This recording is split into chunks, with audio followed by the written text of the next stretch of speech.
find your way back home.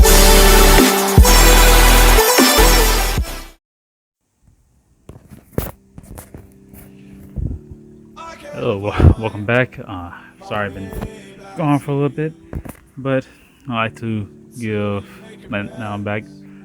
Um, so now that I'm back, some of you probably know I got new track spikes, so I like to give my review of them. So spoiler, these are my favorite spikes from now on.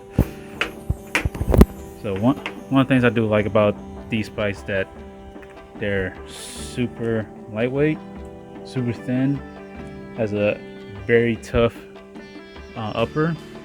So like it's very similar to like the other orange ones I had, like the Superfly Elite 2s or something like that. But the only thing I like about those shoes is that the upper was very weak and very thin. So like it broke down extremely quick. But does seem like Nike products, like at least recently, don't last too long. Or at least the quality don't stay too long. But so far with Adidas, so far I am pretty impressed. And again, I also like the stiff spike plate, so keep your foot extremely stiff. So when, for instance, when your foot lands, your heel ain't going too much farther, which I really like. And also, I know like a lot of people like the super spikes, like the one with padding, like the air bubble and stuff. I personally don't like those because I'm a power sprinter, so I like to feel my foot like actually hit the track.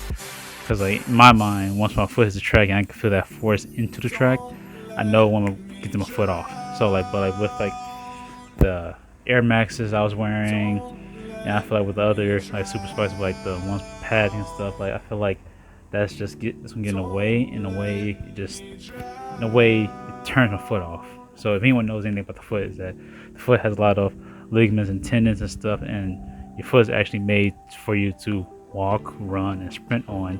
So a lot of your springiness actually comes from your foot. So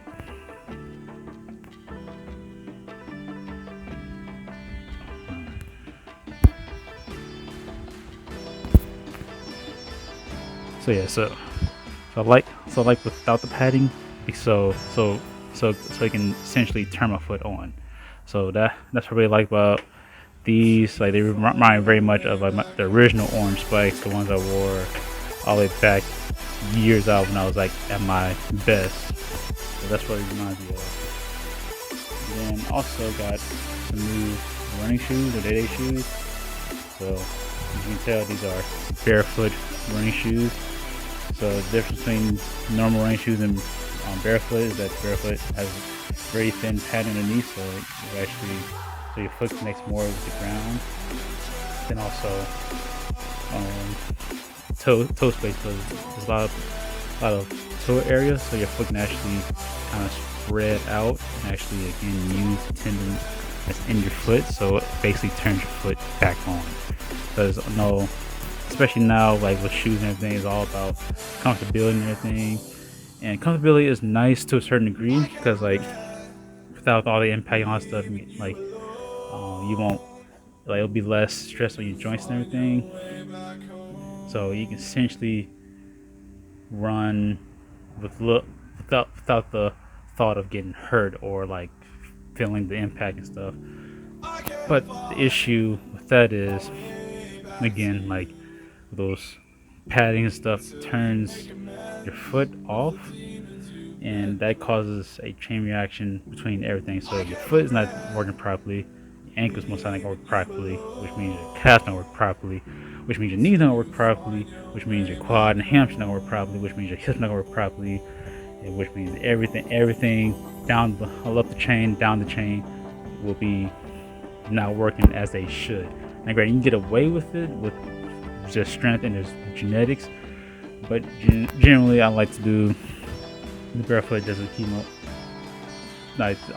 keep my foot turned on, and so I can actually use my body as it's intended to be, instead of just relying solely on technology, footwear, and all that stuff. I want my body to be won't buy through all the work and stuff. Because again, and at this point in my career, I still want to run fast, but also want to be healthy. Like I don't want to run fast and then once I'm done, all of a sudden have like weird issues with my body. I want it to be while I'm running fast, my body working healthy as intended and stays healthy for as much as I can for the rest of my life. So yeah, so that's just a quick rundown of these shoes. Again, like if you want to wear the comfortable super spikes, the running shoes and stuff, by all means go ahead. Just I am not telling you to not get those shoes. They work for you, cool. But for me, I want to be able to use my entire body as intended, not relying on anything else. Especially something like shoes where they can break or tear or wear off over time. You know, also have an excuse of reason why I don't run fast. Like no, like I like to have where if I didn't run fast because okay, I do something where I didn't take care of my body and my body wasn't able to do that.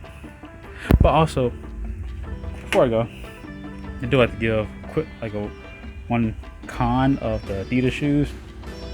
Well, kind of two. The first one is kind of like right here, like again, not really made for the like toe drag. Granted, I'm not trying to do toe drag, but you can tell that the shoe's not really made for toe drag, and like they kind of wore up pretty easily.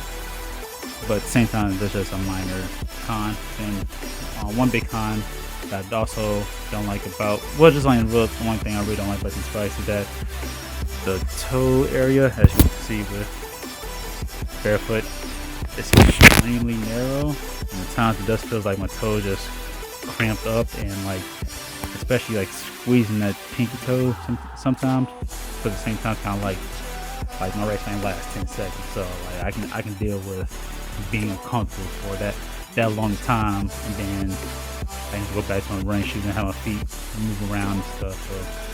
So yeah, so that's all I like to give up for this video. Stay tuned. You can like and subscribe, comment. But other than that, see you later.